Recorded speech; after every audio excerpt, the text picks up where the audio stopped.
Hey guys, tonight we slip into the steam. You're barefoot on ancient limestone, the soles of your feet still warm from the sun-baked ground outside. A thin trail of sandal dust follows you as you step through the arched entryway. It's dusk in ancient Syria, the kind of purple glowing twilight that makes everything feel just slightly unreal. Lanterns flicker on brass hooks. The air is thick with the mingling scents of rose oil, citrus peel, and something like scorched cedar wood. The steam rolls in waves, gentle and rolling, like a sleepy breath exhaled by the building itself. You're here to bathe, sure, but not just to scrub off a long day. This bathhouse is more than water and soap. It's a cathedral of steam, a social hub, a political arena, and strangely, a place where silence is golden, regulated, and deeply meaningful.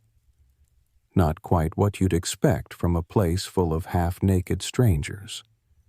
So, before you get comfortable, take a moment to like the video and subscribe, but only if you genuinely enjoy what I do here. And tell me in the comments where you're listening from and what time it is over there. Now, dim the lights, maybe turn on a fan for that soft background hum, and let's ease into tonight's journey together. You make your way down a low-ceilinged corridor, dimly lit by niches of flame-fed oil. Water drips somewhere, not loudly, more like the sound of someone chewing softly in the dark. That's the thing. You're already starting to notice sound. Every heel scrape, every muffled voice. It's almost eerie how attuned your ears become in this place. You step into the frigidarium, the cool chamber where bathers begin their journey. And even here, where the temperature is mild and relaxing, you notice a peculiar hush. A boy whispers to an elder. A jug of water is tilted ever so slowly to avoid a splash. No one's shushing anyone, but somehow everyone already knows. Loudness is wrong here, and this isn't accidental. Ancient Syrians designed their bathhouses not just for cleanliness, but for contemplative bathing. These weren't the bustling, drunken bacchanals of Rome, though we'll get to those eventually. This was about balance, body, mind, and yes, ears.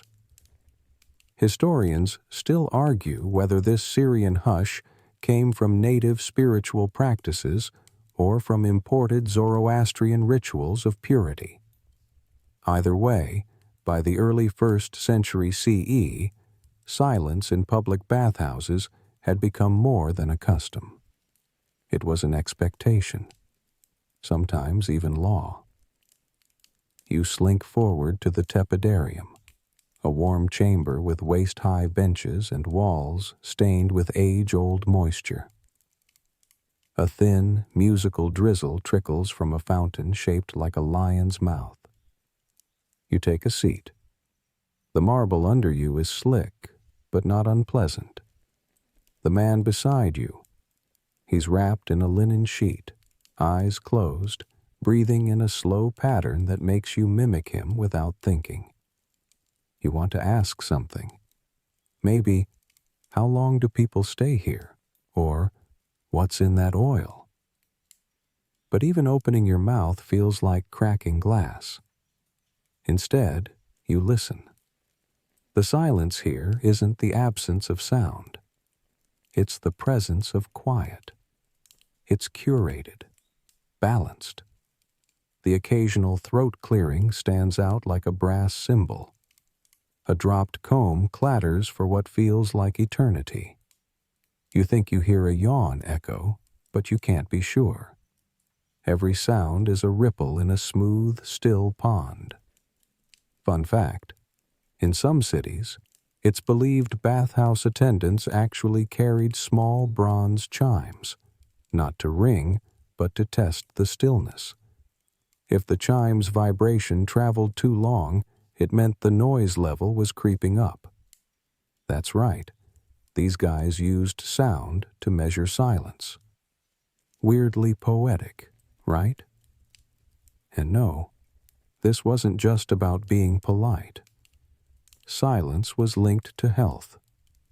Ancient physicians like Galen, even though he was Greek, were widely read in Syria. And many believed excessive talking during sweating could weaken the body's humors. You know, because shouting while naked and sweaty is clearly the ultimate cardio sin. As you move toward the caldarium, the hot chamber, you begin to sweat. Not the sticky sweat of gym socks and regret, but the slow, cleansing kind. You can see your own breath curl in the steamy air, briefly becoming part of the haze. Somewhere nearby, two women whisper in Aramaic, their voices barely rising above a hush.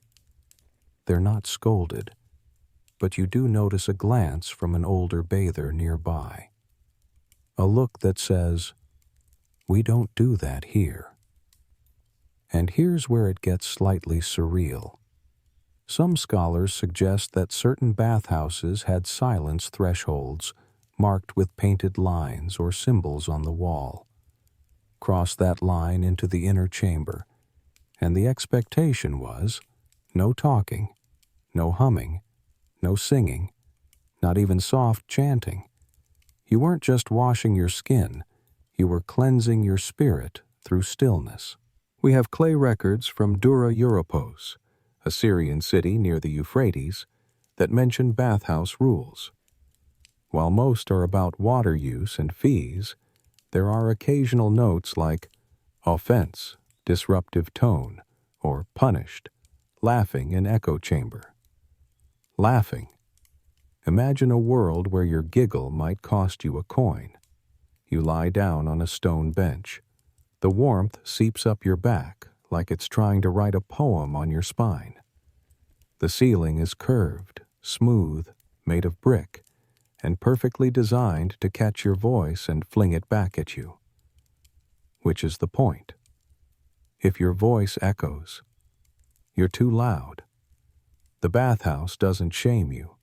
The architecture does. And as the heat makes your limbs heavy, your mind slows down too. You think less in words and more in temperatures. The silence becomes a blanket, just as much as the linen you're wrapped in. It's kind of beautiful and deeply strange. But don't get too cozy yet. Things are about to get bureaucratic.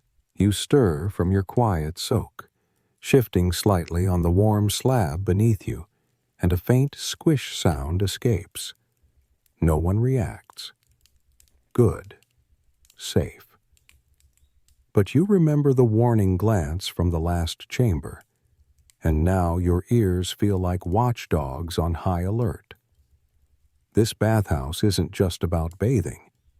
It's also a behavioral laboratory, quietly enforced by unspoken rules, side eyes, and, in some cities, actual legislation. That's right, the whisper rules. You ease into a slightly hotter room now, and even the steam feels denser. The walls are damp, like freshly baked clay, and thin channels trickle water around your feet. A row of bathers sits in peaceful silence, backs resting against the warm curve of the walls. You sit too. Immediately, you hear everything.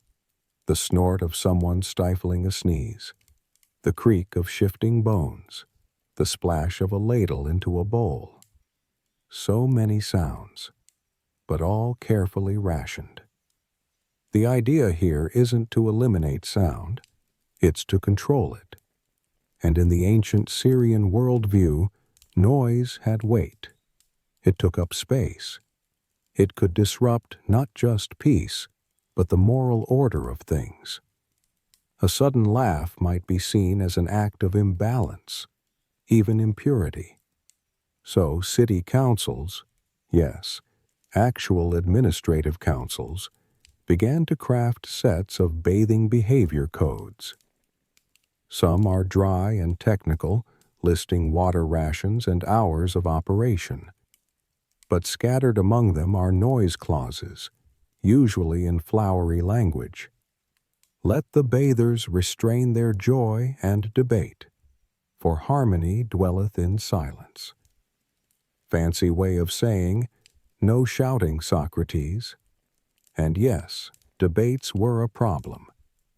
Syrians were famously talkative when it came to religion, politics, and whose olive oil was the most medicinal.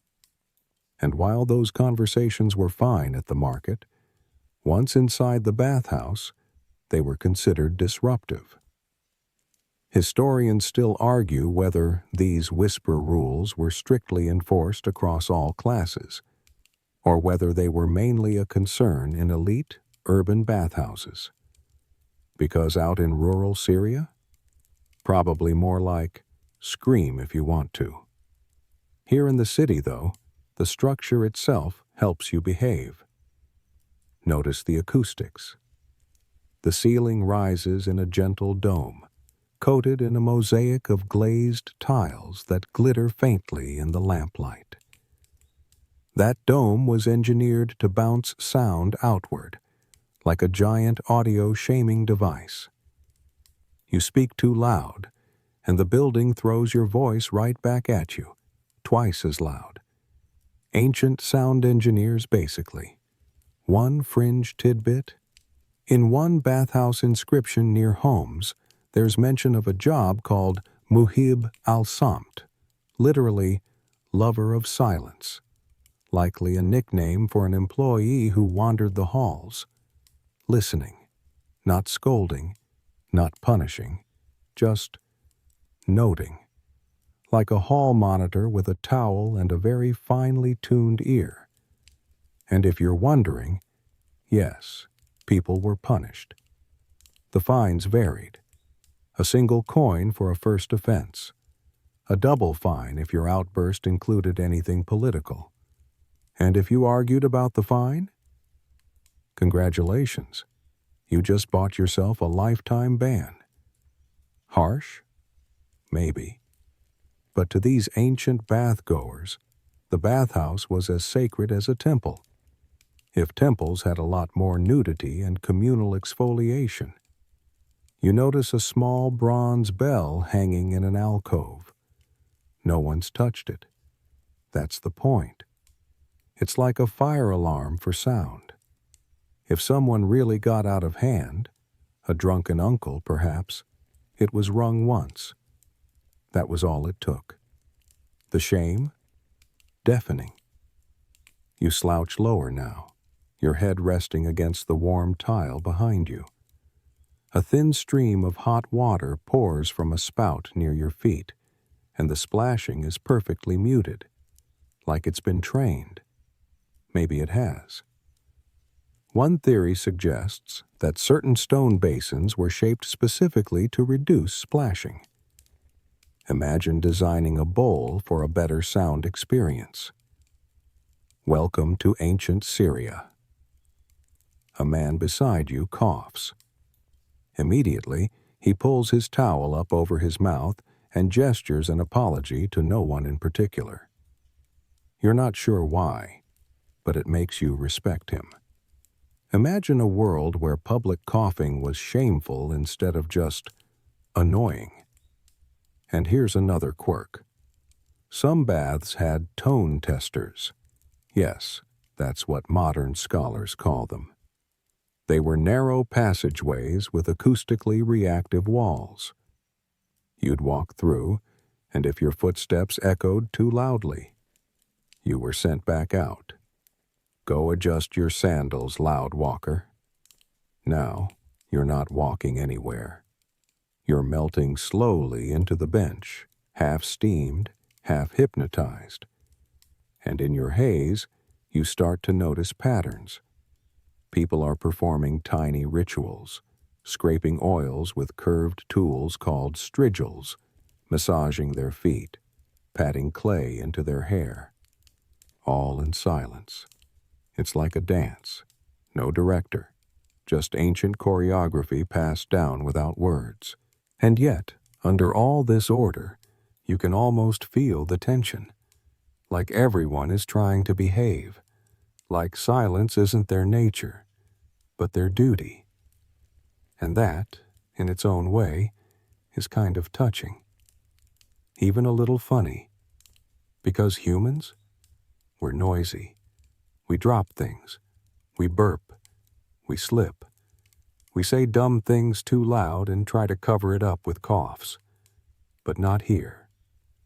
Here, even your clumsy humanity feels muffled, reverent, sweaty, but holy. You hear a faint sound, a squeak, a whistle. It takes you a moment to place it. It's your own breath, filtered through your nose, distorted by the chamber's perfect echo. It sounds ghostly, kind of cool, actually. Or maybe that's just the steam messing with you. Either way, you're starting to understand the logic. Not everyone needs silence, but everyone needs a place where silence lives. And here in the heart of ancient Syria, it lives between the steam and the tile, the footfalls and the whispers, the coughs and the stillness. You stand now, slowly. The floor is slick. The air smells of something earthy and sweet, maybe date oil. You pass a basin carved with figures, men pouring water in silence, their faces calm. It's almost like they're watching you. And the best part? You haven't spoken a single word. The next room beckons with a quiet hum, almost like a held breath. You shuffle forward. Yes, shuffle, because at this point your muscles feel like overcooked noodles, and step under an archway etched with faded patterns, vines, waves, and what might be ears, literal ears, carved in stone. Seems subtlety wasn't their thing when it came to architectural hints. You're in the heart of the bathhouse now, the laconicum, or dry heat chamber. Fewer people here, less chatter. And the architecture? It's almost theatrical. The walls curve inward like a stone cocoon, the floor a gentle rise toward the center. And high above, the ceiling forms a perfect dome with a small circular oculus open to the sky. It lets in a single shaft of light and, oddly, it lets sound out. That's no accident. You lie down on a raised platform, warm and dry, and the silence here feels engineered, not accidental, crafted, because it was. You're not just bathing in steam, you're bathing in architecture, specifically acoustic architecture. See, the ancient Syrians, especially urban elites, were obsessed with more than just keeping clean or sounding polite. They wanted their buildings to shape behavior, the idea that walls could teach you manners. And nowhere was this more evident than in how they designed these domed chambers. A mainstream historical fact for your sleep file. Ancient Syrian architects were known to embed amphorae, large hollow ceramic jars, into the walls of bathhouses to modify acoustics. Think of them like early noise cancellation devices. These jars would resonate in certain frequencies and dampen echoes, making your voice vanish faster than your willpower on a Monday morning. Modern scholars have actually recreated this. They've placed ceramic vessels in scale models and watched the reverb drop like a rock. The idea was simple. Build a space where you don't want to speak, because the space discourages it. And if that isn't next-level interior design, what is? But it goes deeper, literally. Some high-end bathhouses were built over subterranean echo chambers, rooms that weren't used by people, just sound. They were built to absorb and diffuse it, like invisible sound bouncers standing just below your feet. Creepy. Brilliant. And here's your quirky tidbit of the night.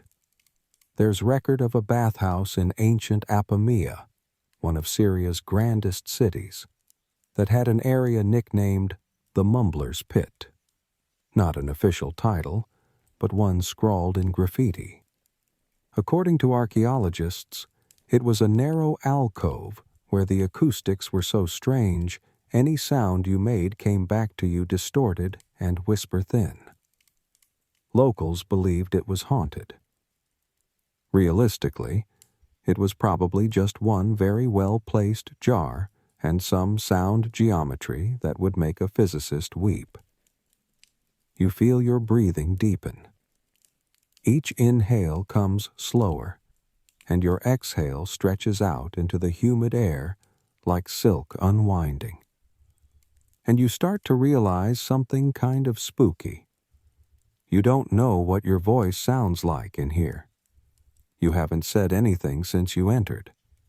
If you spoke, would it sound like you? Or would the dome turn your words into someone else's? That's the power of design. And the ancient Syrian builders knew it. Historians still argue whether the architects who designed these acoustics had formal training, or whether they just figured it out through generations of intuition and trial and error. No blueprints survive, no treatises, just the echoes that linger. Or don't. Your hand brushes the wall beside you. It's smooth, slightly sticky with humidity, and warm like skin. Tiny cracks run through the stone, little veins in the belly of the building. Someone, centuries ago, carefully carved grooves along the base. Not decorative, these helped channel condensation into little troughs, preventing drip noises from echoing mid-ritual. Yes, even the drips were controlled. These people took silence seriously. You look up again. That single circle of light above you has shifted. The sun's angle has moved. Time here is measured by light and heat, and ironically, how many times you've almost drifted off without meaning to. A man across from you stirs, adjusts his towel, then stills again. No words, just motion, like you're all sharing a slow, communal ballet. Someone stands and exits through a side arch. Their footsteps echo just briefly across the domed ceiling, and you can feel the pause in the room. Everyone hears it. Everyone notes it. And just like that, the silence folds itself closed again, like nothing happened. And yes, not all bathhouses were this finely tuned. Many were more chaotic, particularly in rural towns or port cities. But here, in a major city like Antioch or Palmyra, the elite bathhouses were acoustic masterpieces, libraries of silence, cathedrals of hush. In fact, some bathhouse designs were later copied in early Byzantine churches, especially the domed ceilings. That connection between silence and sacredness? It wasn't limited to temples. For the Syrians, the bathhouse was part of a spiritual system. You purged your body, soothed your mind, and practiced restraint, even in how you breathed. So yeah, these weren't places you brought your drama. You're getting drowsy now.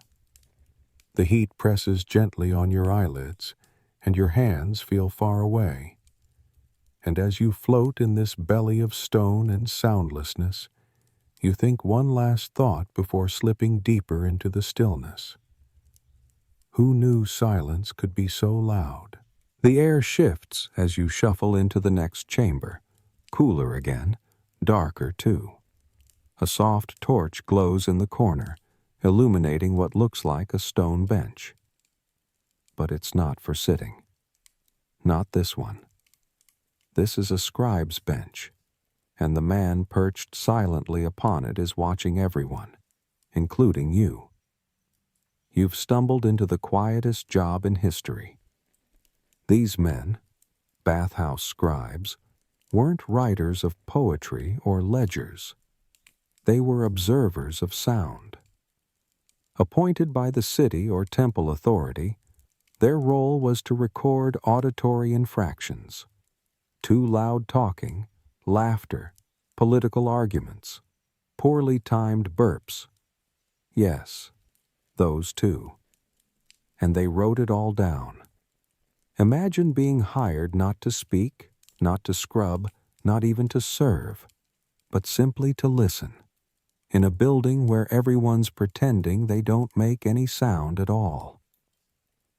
You find a spot nearby, careful not to splash as you sit, and glance discreetly at the man on the bench. He's older, wrapped tightly in a faded linen, holding a wax tablet and stylus in his hands. Not writing at the moment, just waiting. Eyes half-lidded, breathing slow, like a predator that only hunts decibels. Historians still argue whether these scribes were full officials or just humble attendants with sharp ears. In bigger cities, it's possible they were trained, a sort of noise priest, if you will. In smaller towns, maybe just the grumpiest elder got the job.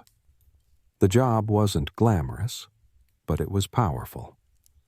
These scribes had the authority to report bathers for excessive sound.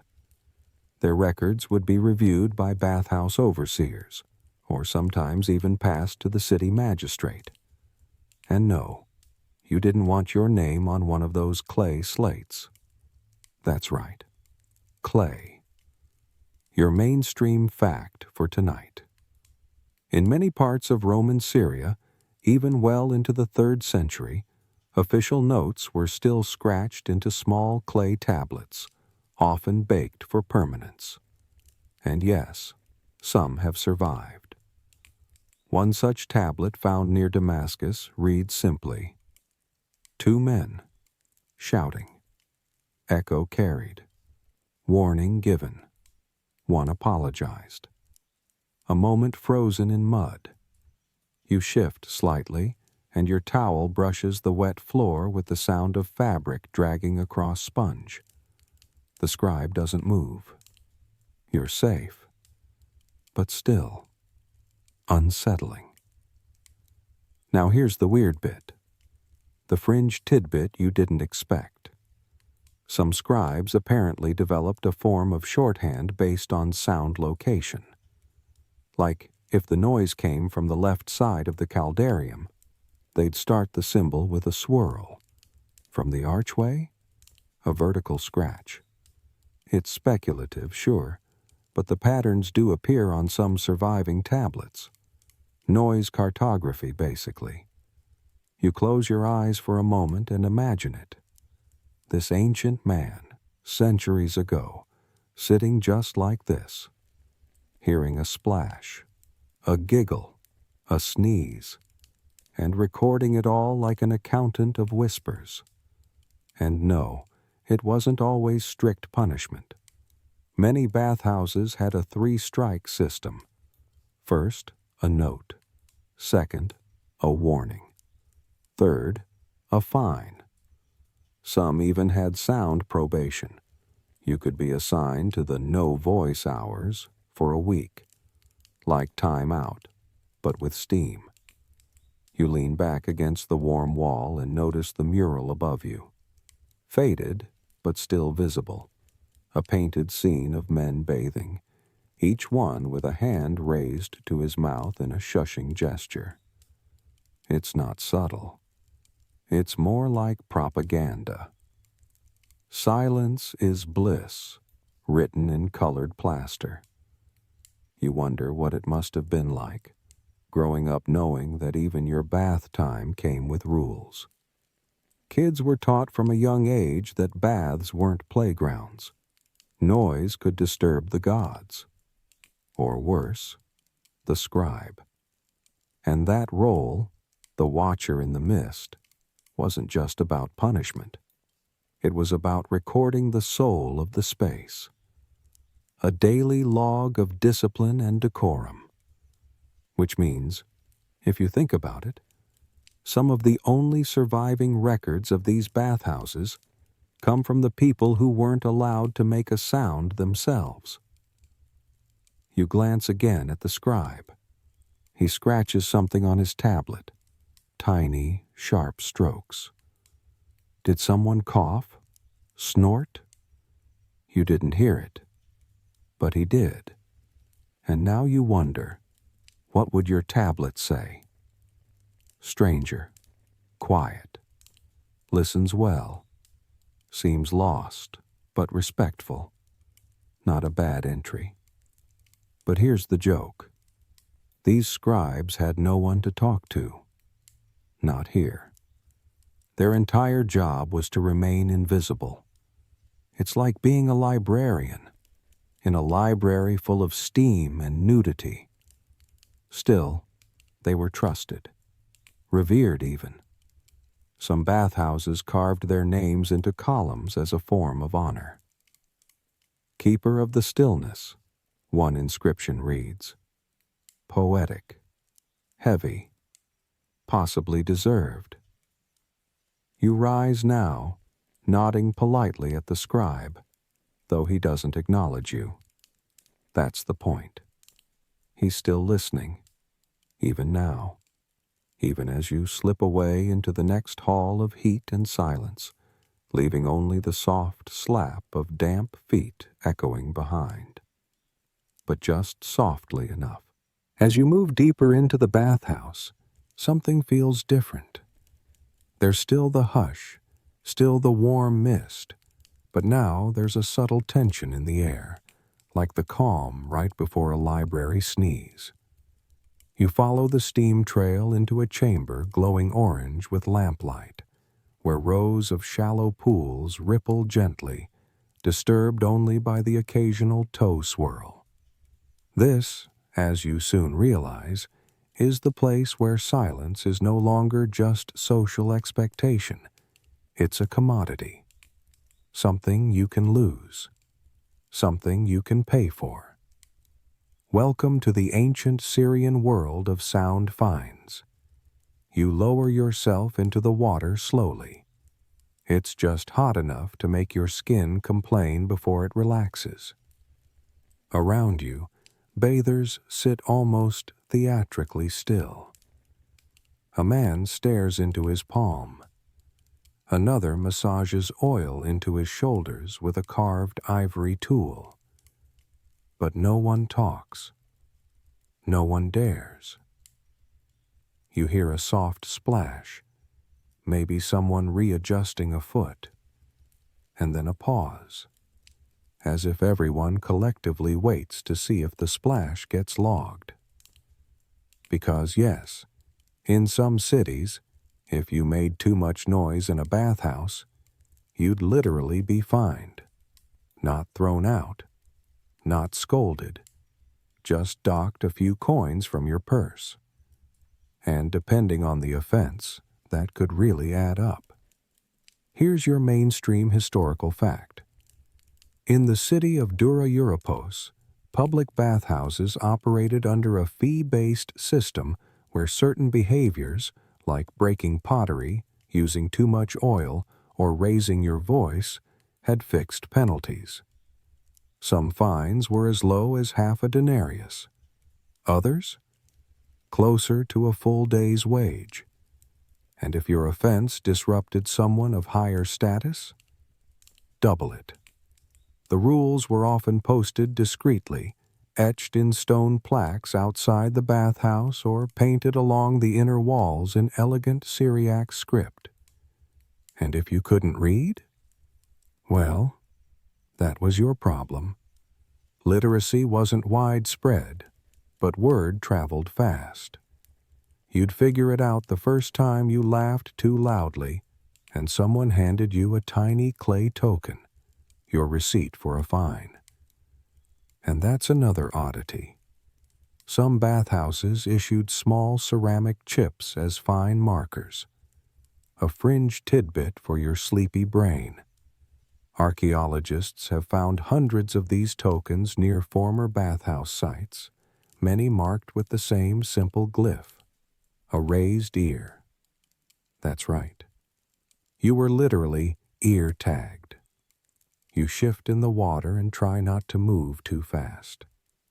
Even now, with the centuries between you and that system, the pressure to behave quietly is real. You imagine ancient bathers doing the same, leaning back, calculating every gesture like chess moves. Splash risk? High. Eye contact? Safer. Humming a tune under your breath? Oh boy, that's a gamble. One recorded offense, scratched into a tablet from Palmyra, simply says, 2 brothers. Song during steam pour. Paid 3 measures silver. Song banned.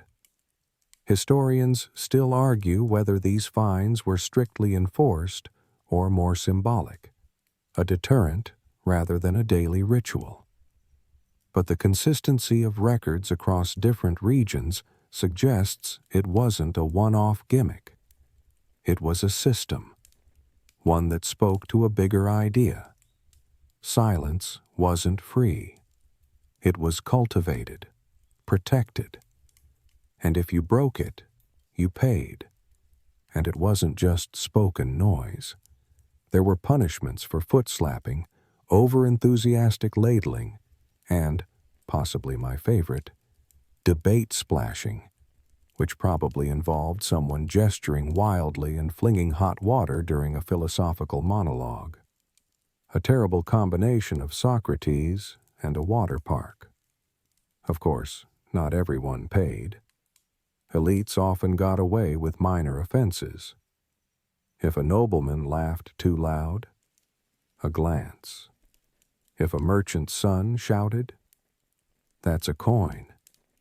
If a servant coughed too hard, well, better hope the scribe is in a generous mood. But the system had its purpose. It wasn't about oppression. It was about maintaining the space. The bathhouse was one of the few places where people from all classes could coexist. The fines kept it orderly, predictable, even sacred.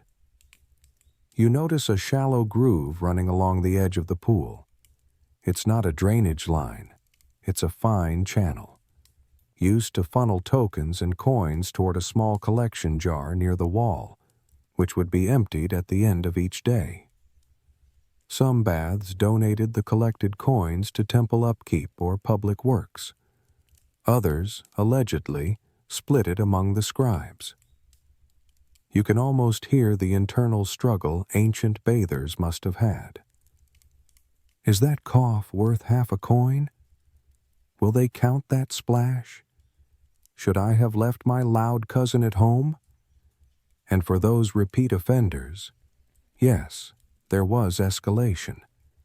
If you racked up too many fines, your name could be posted on a wall of echoes.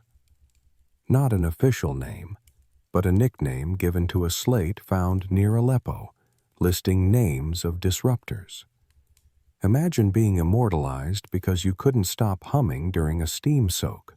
You lower yourself fully into the water now, letting it rise just to your chin.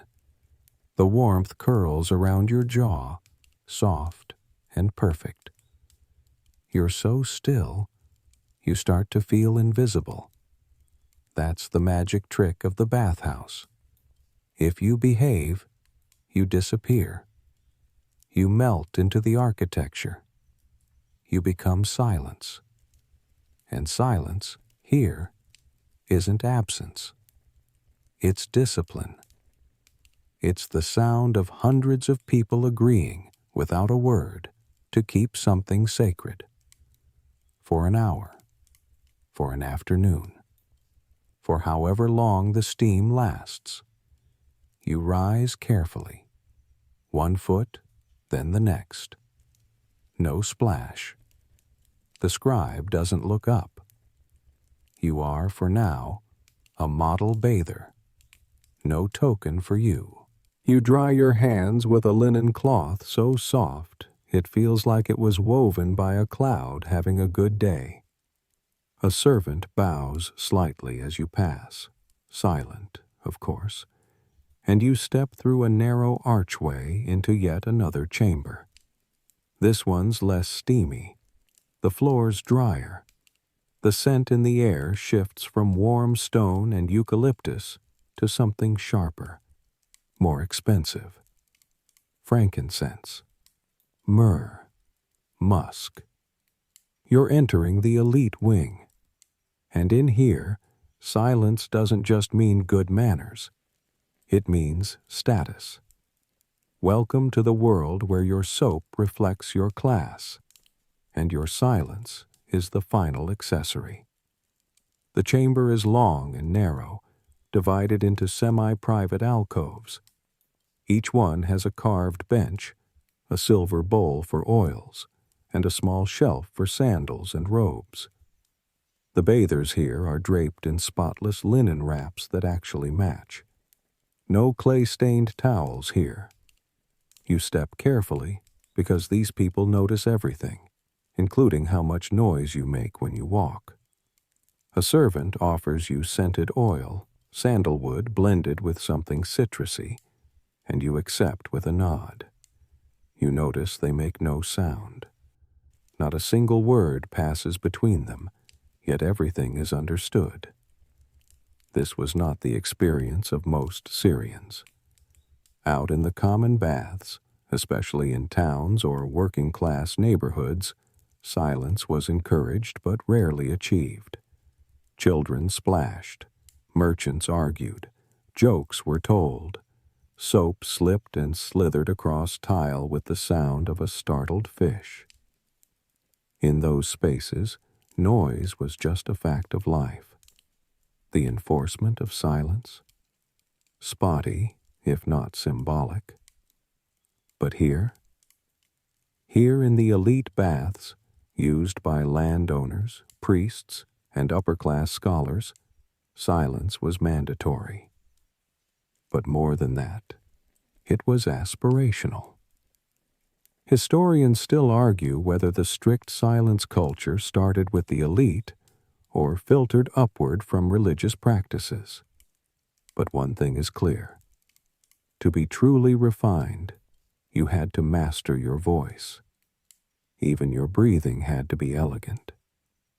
You sit now, alone in your alcove, and a servant begins to gently scrape your arms and legs with a polished horn strigil.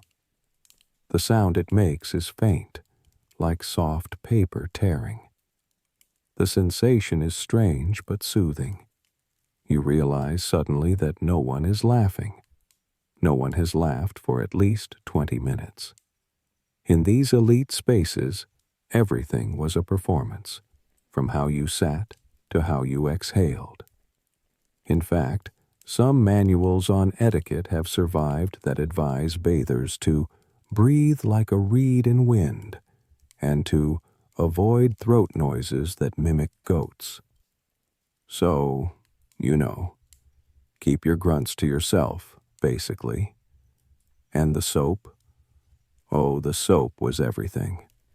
Your mainstream fact. Syrian bathhouses were known for their laurel-based soap, especially from the city of Aleppo. It was prized across the region for its softness and scent. But in the elite wing, your soap could be laced with saffron, rose petals, even powdered pearls if you were feeling extra. Because of course your cleanliness had to smell expensive. Now, here's your quirky fringe tidbit.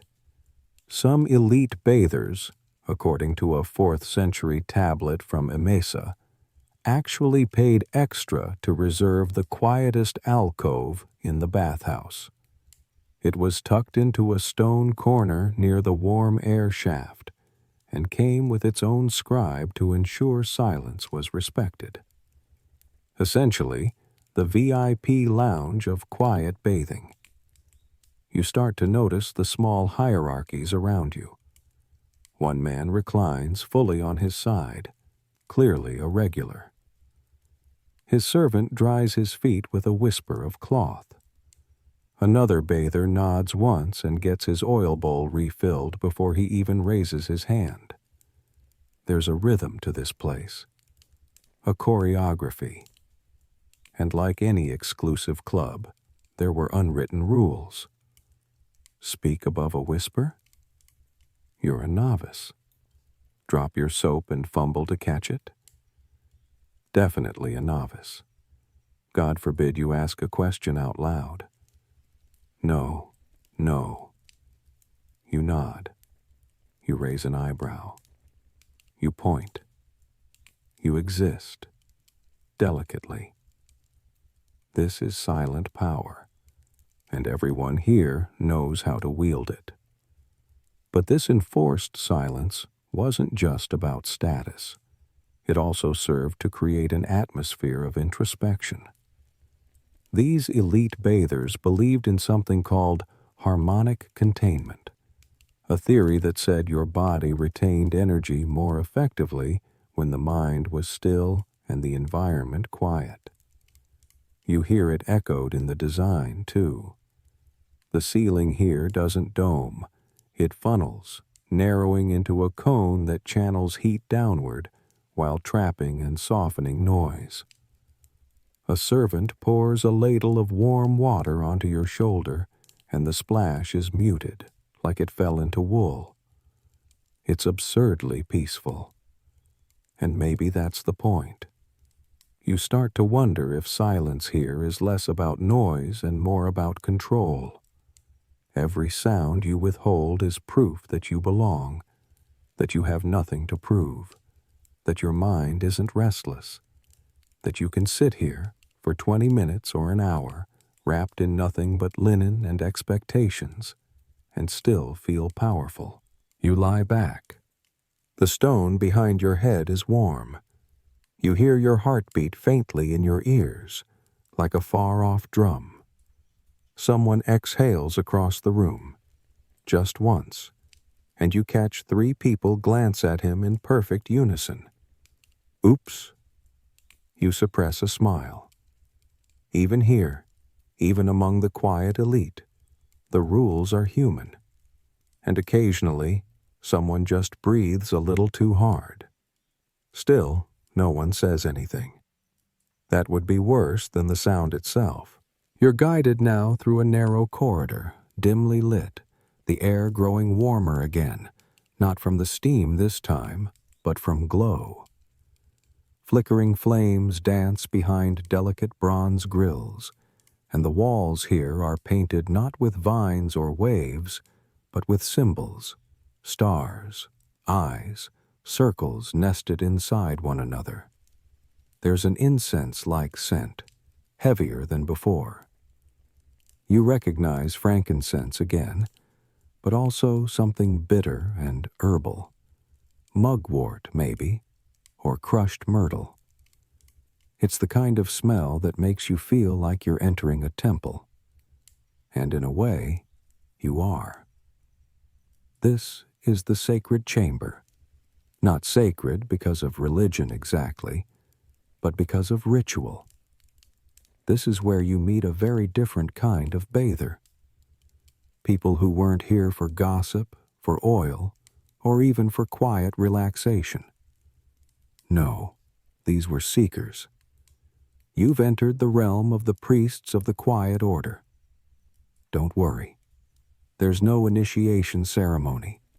no branding, no vows to recite. In fact, you're already halfway qualified. You've kept your mouth shut, and you're splashing minimal. You're doing great.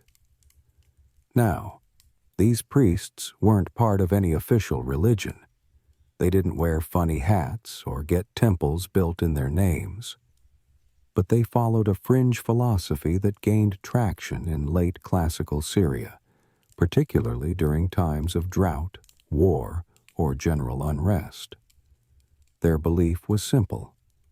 Inner purity could only be attained when external silence was absolute.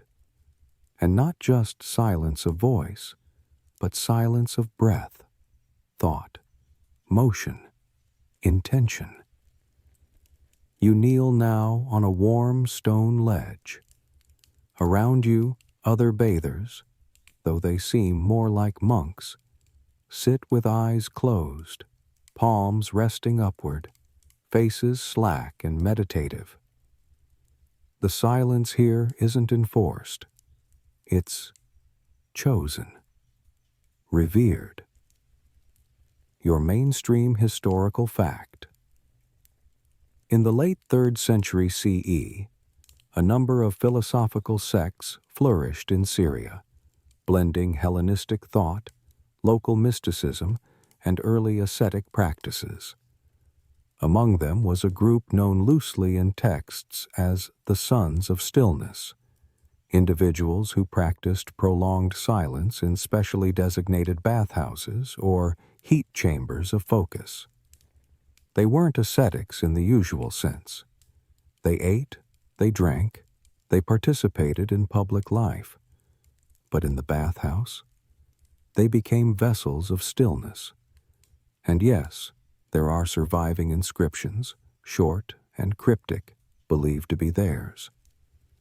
One etched above a threshold reads, "Let your words boil out of you with the sweat, or hold them in and become the heat itself." Poetic, sure. Slightly ominous, also, yes. You notice now how everyone in the room breathes in unison. Long, slow cycles, like the tide. It's mesmerizing. You fall into rhythm without meaning to. Your body mimics theirs. You become part of the silence, not just a guest of it. Here's your fringe tidbit. Some of these practitioners believed that speaking during a sweat weakened the body's natural aura, making one vulnerable to illness or bad luck. So even during coughing fits, they would signal rather than speak, raising a finger, tapping a knee, tilting the head. Imagine that commitment. You're wheezing, dizzy, in desperate need of help, and you have to Morse code your distress. But this wasn't about performance. It was about discipline. These bath silentists weren't trying to impress anyone. They believed that heat purified the body, silence purified the soul, and combining the two was a fast track to enlightenment. Historians still argue whether this was a widespread practice or limited to a few urban mystics. But references to heat prayer and quiet exposure appear in texts as far afield as Edessa and even early Christian sermons. It wasn't always officially condoned, but it wasn't suppressed either. People respected the quiet ones, sometimes feared them, and perhaps there was good reason. One account, written on a funerary stele in northern Syria, tells of a man named Yassar who sat in the heat for 3 hours, unmoving, until the whisper of death kissed his brow. No one knew he'd passed until the other bathers rose. He'd died silently, perfectly still, doing exactly what he believed would free him. Bit much, maybe, but you have to admire the dedication. Now, as you rest here, surrounded by these silent thinkers, something shifts inside you. The quiet doesn't feel imposed. It feels natural, desirable. like a weight has been lifted from your chest, but also a blanket laid gently over your thoughts. You don't want to talk, not just because it's forbidden, but because you finally understand the power of not needing to. And in this chamber, even time moves differently. The flicker of flame, the soft breath of the man beside you, the drip of condensed water hitting hot stone every 20 heartbeats or so, all of it sinks into a rhythm that feels older than language. You open your eyes. A priest across the room, eyes still closed, raises a hand with 2 fingers extended. No one reacts. It's a gesture of departure. He rises, soundlessly, and glides out of the room. You don't follow. Not yet. Not while this silence still holds you like a warm thought. Eventually, the warmth nudges you upward. Not a command, just a gentle shift in your bones, the kind that says, "You've steeped long enough." You rise with the same care you'd use to carry a sleeping cat, not because anyone's watching, but because anything louder than a breath would feel like vandalism. You slip back into the corridor, and almost immediately, the atmosphere changes. The sacred stillness fades behind you, and ahead, still hushed but undeniably human, you hear the soft rustle of fabric, the clink of oil jars, and music? Not music, exactly. More like the ghost of it. A single plucked note from a stringed instrument, then silence. A moment later, a second note. Hesitant. Echoed.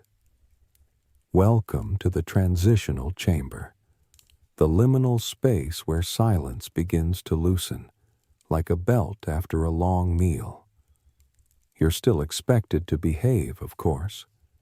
No shouting, no splashy exits. But here, a little sound is allowed, even welcomed.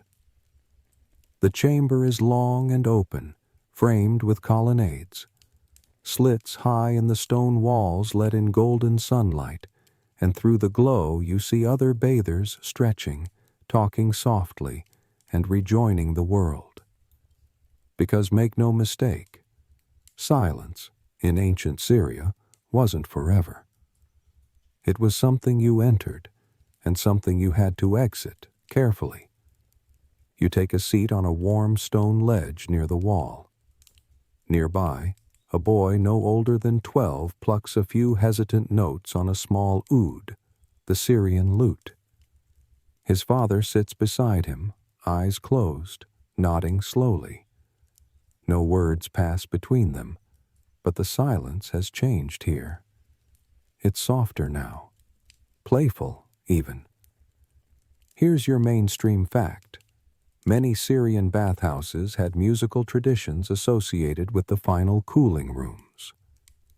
This was where bathers were slowly reintroduced to sound, often through soft string music or breathy woodwind melodies. The goal wasn't to entertain, but to ease the brain back into the world of noise without a shock. And yes, musicians were paid. Not much, but enough. Some were slaves or servants, others were freeborn and trained. Their instruments were chosen not for volume, but for texture, smooth tones that wouldn't bounce harshly off the tile walls. Think lyres, flutes, even hollowed gourds used as resonating bowls. A fringe tidbit for your sleepy inventory.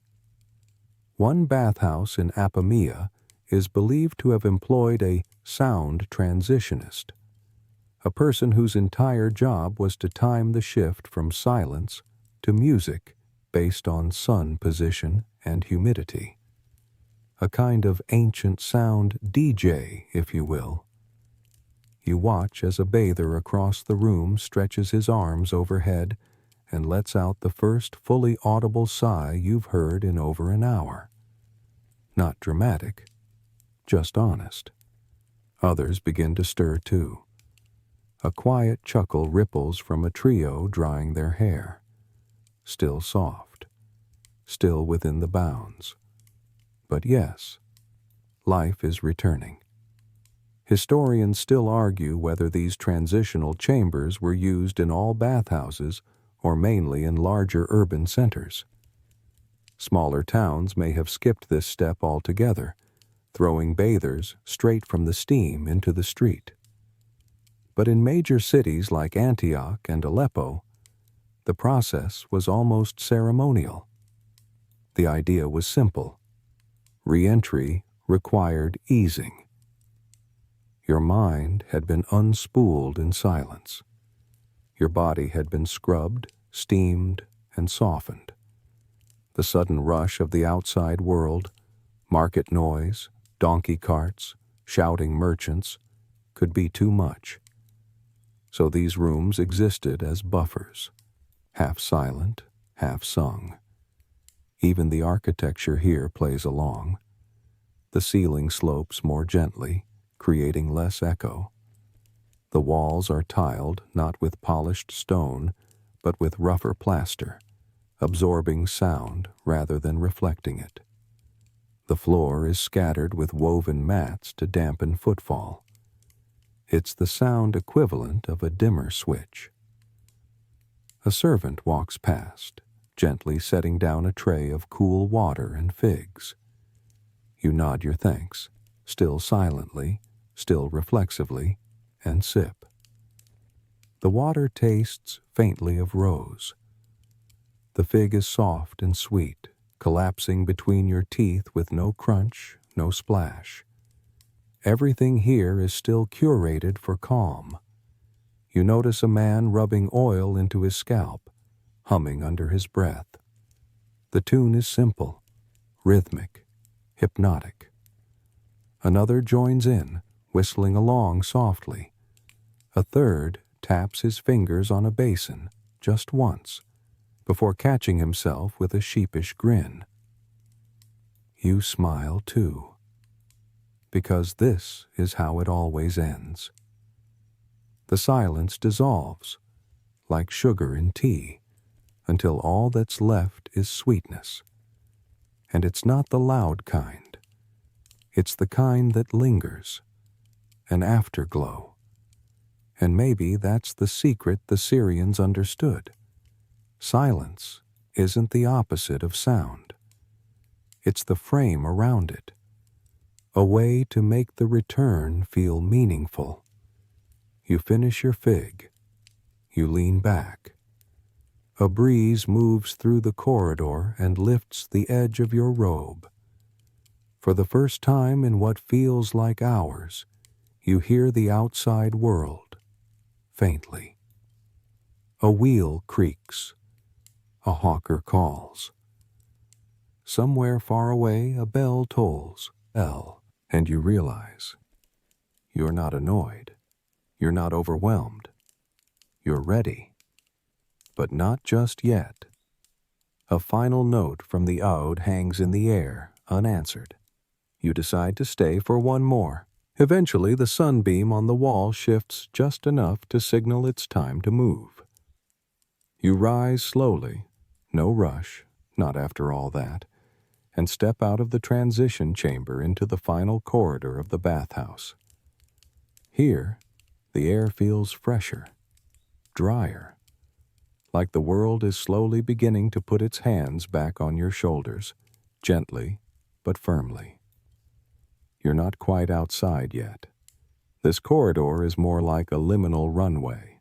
It leads to the main exit, but its purpose is more psychological than functional. This is where bathers return fully to themselves. Roles, identities, errands.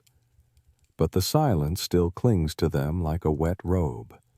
And this space, this is where the bathhouse listened to you back. You walk slowly past decorative niches, each holding old bronze plaques or carved quotes from local philosophers. Not famous ones, just names from the city. A merchant, a teacher, a midwife. Short sayings etched in time, little messages left for others like you who'd just passed through the silence. One plaque reads, "Noise unguarded is a wound reopened." Another says, "The stiller the water, the clearer the face." And your favorite, scratched in with almost childish handwriting, "Don't ruin it by talking about it." A small joke, maybe, or a genuine plea. Here's your mainstream fact for the section.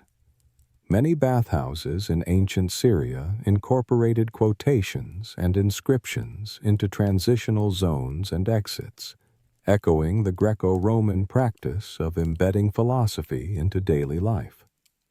Some were original, others borrowed from older sources, but all served as quiet reminders of what silence had taught you inside. You run a hand along the wall. The stone here is different, cooler, veined with thin traces of blue pigment, maybe once a mosaic. You see remnants of birds in flight, a few vines, a tree with curved branches. Even the artwork seems to be whispering, "Don't rush." And yet, there's motion now. Two men ahead of you speak softly as they tie their sandals. A woman adjusts the wrap over her shoulder and clears her throat. Not a loud one, just testing the sound again. There's no shame in it. It's like trying out your voice after a long dream.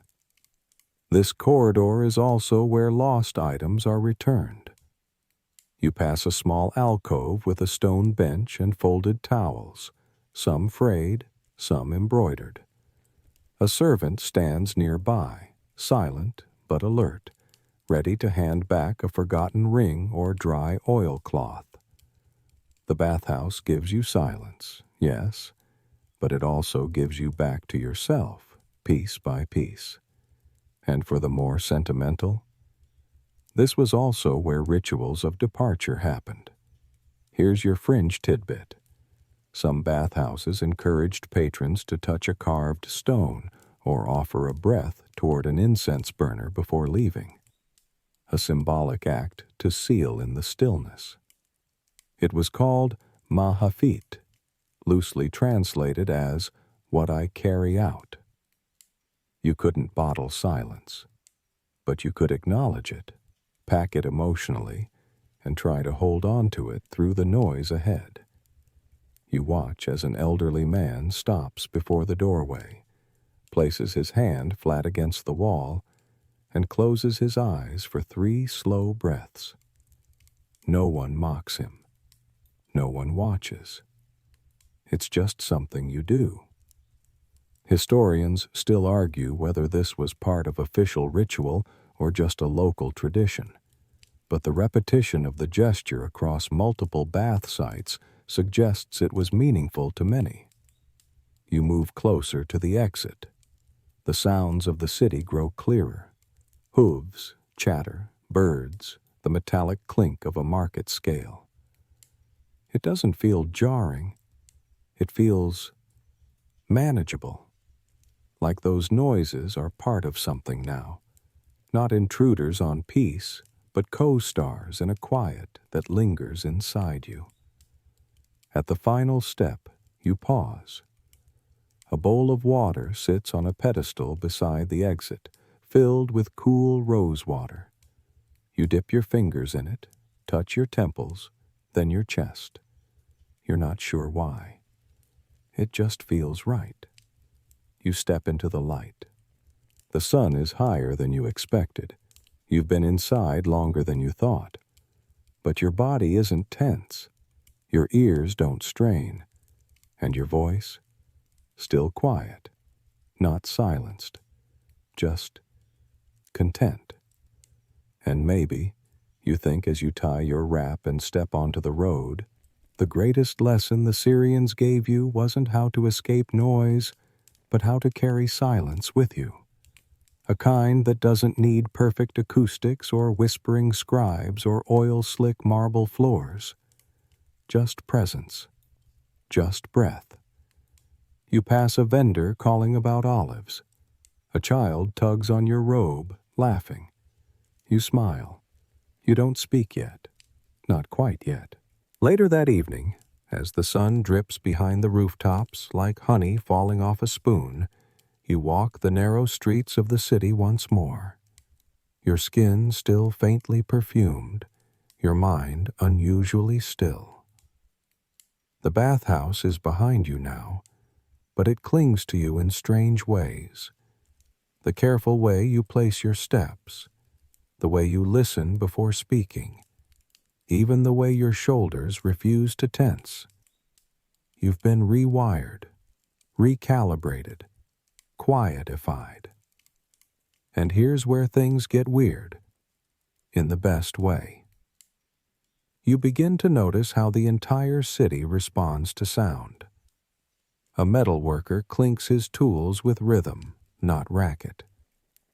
A boy selling dates sings his pitch, not shouts. Even the stray dogs bark in bursts, then fall back into hush. It's as though the bathhouse taught not just its visitors, but its surroundings too.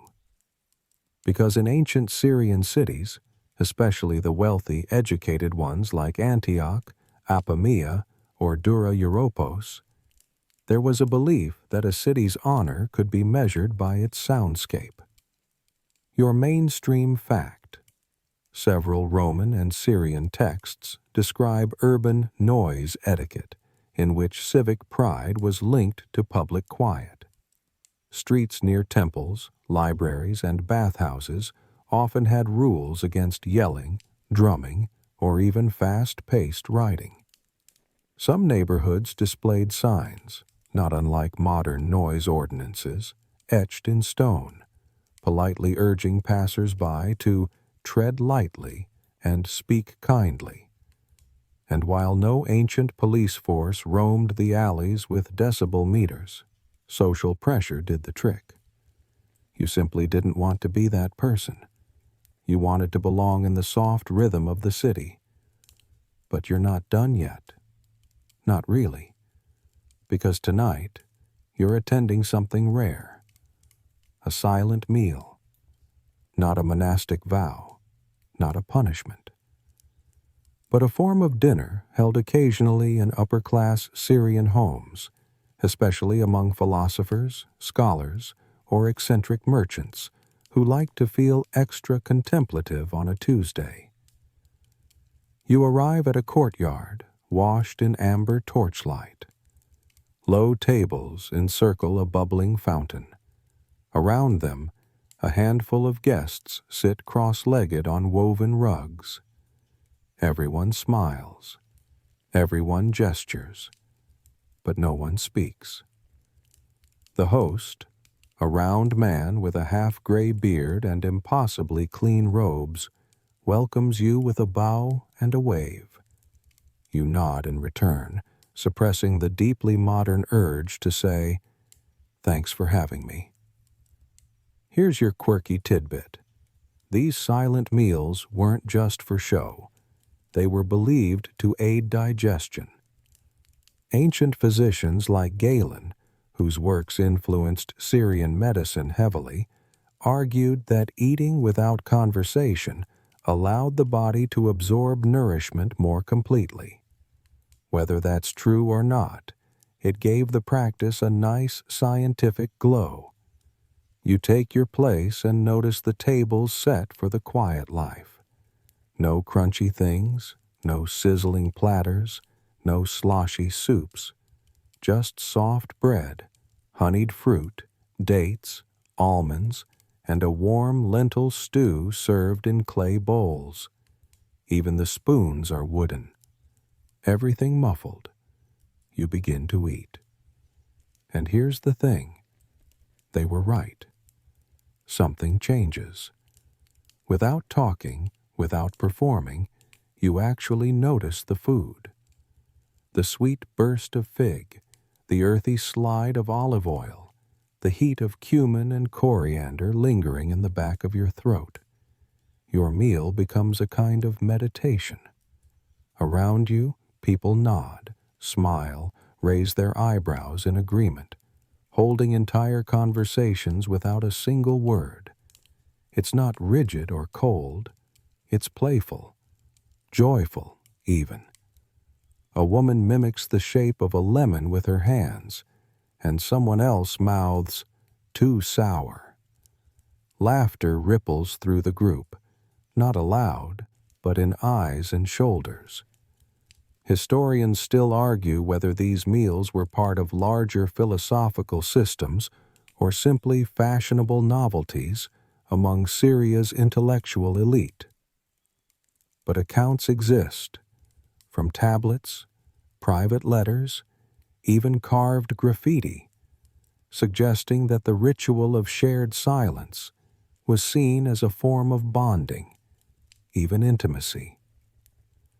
Because here's the truth. Silence reveals people. Without words to hide behind, your face has to do the talking. And it's harder to lie with your eyebrows.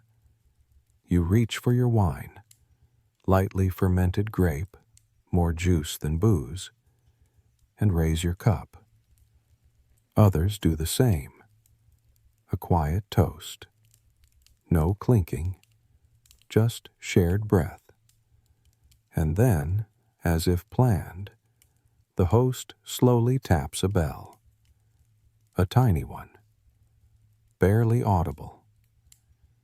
But it means the speech phase is now allowed. Voices return, not loudly, not all at once, but gradually. Someone tells a story about a cat that stole their sandal. Another shares a recipe.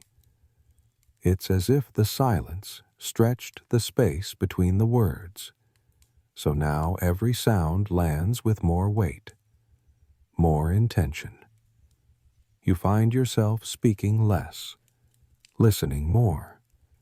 You don't need to fill every pause. You look around the courtyard, eyes flickering from face to face. You realize, with the kind of sleepy clarity that only comes after long hours of heat, quiet, and figs, that the silence of the bathhouse wasn't just something to endure. It was preparation for this, for being in the world again. Only now, you're quieter in it, and more awake. The next morning, you wake earlier than expected. No roosters, no barking dogs, just a soft kind of brightness behind your eyelids that lets you know the sun has arrived. Your body feels rested, but there's something else. A residue of stillness, like dust from a dream you don't want to sweep away. You stretch slowly, swing your feet over the edge of your cot, and sit in the silence of your own small room. The kind of silence that isn't heavy, but earned. It hums softly, like a cat curled against your ribs. Today, you're not visiting the bathhouse. Today, you're visiting someone who's been thinking about it for decades. You wander through the early city, stone alleys still cool underfoot, the air scented faintly with the leftover spice of nighttime cook fires. Eventually, you arrive at the house of Miriam of Halab, an older woman known as a healer, a midwife, and, most importantly, a chronicler of quiet.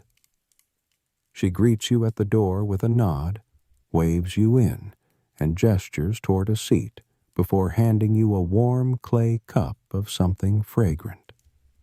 Maybe chamomile, maybe dried fig leaf. You don't speak, not because you're being polite, but because she doesn't, unless asked. Miriam hasn't spoken above a whisper in 20 years, not out of illness or injury, but by choice. She believes her life became clearer when her voice stepped back. And her walls? They're lined with wax tablets, clay slates, rolled parchment, and carved wooden tiles, all filled with quotes, thoughts, rules, memories. She's a historian of silence, in her own way. Not in books or classrooms, but in lived moments, traced and collected like fossils. She finally gestures toward a scroll and unrolls it. What you see is unexpected. It's a map, not of roads or terrain, but of quiet places in the city, marked with tiny icons, a weaver's corner where no one talks after noon, a well where people line up silently by tradition, a fig grove where farmers eat lunch in wordless camaraderie, and of course, a few bathhouses, including the one you visited yesterday, each with notations like deep silence in back corridor, elbow splash risks near right fountain, best stillness between second and third oil pour. It's funny, a little ridiculous, and yet deeply comforting. Because here's your mainstream historical fact. In some Syrian cities, especially during the late Roman period, it was common for individuals and communities to maintain unofficial maps or guides to sacred, peaceful, or acoustically prized spots. Though few of these maps survive intact, references to quiet corners and walls of calm appear in letters and local council records. And Miriam? She's doing the same, continuing the practice, adding to it. She hands you a stylus and raises her eyebrows. She wants your quiet. You think back, not just to the bathhouse itself, but to how it made you move slower, feel deeper, breathe better. You sketch something simple, a rectangle for the chamber with the oud player, a wave line for the silence afterward, a small fig to mark the snack that changed how you eat. She nods, adds it to a separate scroll labeled simply, Gifts of Stillness. Now for the fringe tidbit. Miriam has been collecting what she calls lost silences. She believes certain moments of quiet, those between strangers, or in grief, or in awe, have unique textures. And while she can't describe them in words, she records them in colors and scents. One jar near her window is labeled Steam Lull and smells like eucalyptus and warm linen. Another, Held Breath Before Apology. Is it science? No. Is it real? Absolutely. You sip your tea and look around her little room. No clocks, no schedules. Just a soft breeze and the sound of your own heartbeat catching up to you. And you realize this isn't just a home. It's a temple to quiet memory. You eventually rise, thank her silently, and walk back into the world. But something follows you. Not a burden, not a haunting, just an awareness of how sound sits in a space, of how people hold themselves differently in silence, of how the absence of noise becomes a presence of something else. Call it peace, call it listening, call it whatever you want, but it's there now, and it's not leaving. As the sun dips once again into its golden hour, you find yourself wandering not toward the center of the city, but outward, past the market, past the wine cellars and sandal shops, out where the stone streets crumble into dust paths and the buildings start to lean like tired old men. You're heading to a place few tourists or dignitaries ever visit, a place less polished, less preserved, but still sacred in its own way. A bathhouse that belongs to no one and everyone. Locals call it the Stone Ear. It's small, much smaller than the grand ones you visited before. Just 2 main rooms, a squat dome overhead, and walls so worn they look like skin after a long soak. No attendants, no tokens, no fine granting scribes, just steam, stone, and the community that breathes between them. This is where the poor bathe, the old, the ignored, the ones whose silence isn't prized or poetic, just a byproduct of being unheard in the outside world. But here, silence means survival. You step inside and are greeted by a warmth more humble than majestic. The air smells like rosemary, wood smoke, and salt. A boy dumps water into a clay basin. It slaps loudly, but no one reacts. A woman hums under her breath while wringing out a cloth. Her hum is off-key. No one shushes her. This place isn't about discipline. It's about mercy. Your mainstream historical fact.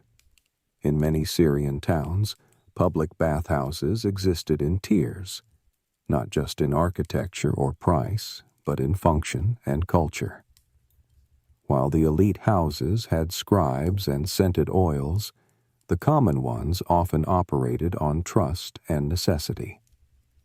These places were where workers, widows, and the elderly came to warm their joints, rinse off the day, and share silence born from exhaustion rather than reverence. You find a spot along a cracked ledge and pour water over your feet. It's cooler than expected, but still comforting. Beside you, an old man with a missing tooth rubs salt into his arms slowly, his breath loud and rhythmic. Across the room, a mother scrubs her child's back, murmuring something only the tile can hear. It's not silent in the strictest sense, but it's quiet in spirit. And this, perhaps, is the most honest version of what the ancient Syrians tried to teach, that silence isn't always about absence. Sometimes it's just about presence, without pressure. A fringe tidbit for your final chamber. Some ruins of modest bathhouses show signs of acoustic tuning done not with domes or marble, but with jars, ceramic pots embedded inside the walls to absorb harsh echoes. A poor man's soundproofing. Crude, but effective. Scholars once dismissed it as random construction, but recent studies suggest it was deliberate. A way for those with fewer resources to still carve out pockets of peace. You close your eyes. The floor beneath you is uneven.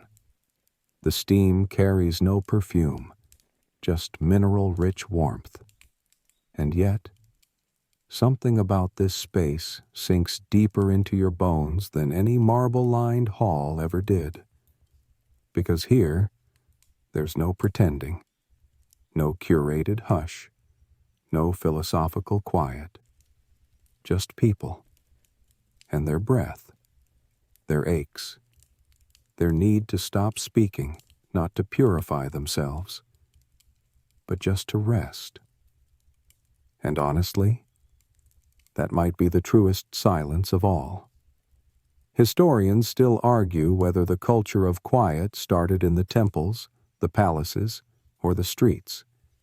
But one theory, that silence was a grassroots ritual born of shared hardship, feels more likely when you're sitting on a warm rock beside a farmer whose only prayer is that his back stops hurting for 5 minutes. You linger longer than expected. No one asks your name. No one asks you to leave. Eventually, the sun outside darkens to indigo, A distant dog barks. A baby somewhere begins to fuss. The spell doesn't break. It just shifts, like light through smoke. You gather your robe, step into your sandals, and walk toward the exit. There's no bowl of rosewater here, no fig tray, just a narrow arch and a sky full of bruised stars. You pause, hand on the worn stone frame, and look back. Not at luxury, not at history, but at something ancient, humble, and astonishingly human. Then you step out into the night, where your voice, if you choose to use it, will sound just a little different. Not because it's been silenced, but because it's been heard by no one and everyone. You're back in your own space now. Not in ancient Syria anymore, not really, but you can still feel it, can't you?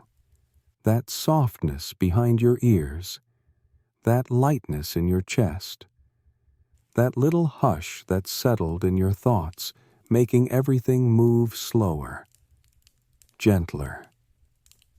Take a breath, not a deep one, just enough to notice the air moving in and out. Let your shoulders fall a bit more. Let your jaw unclench. Let your eyes soften, even if they're still open.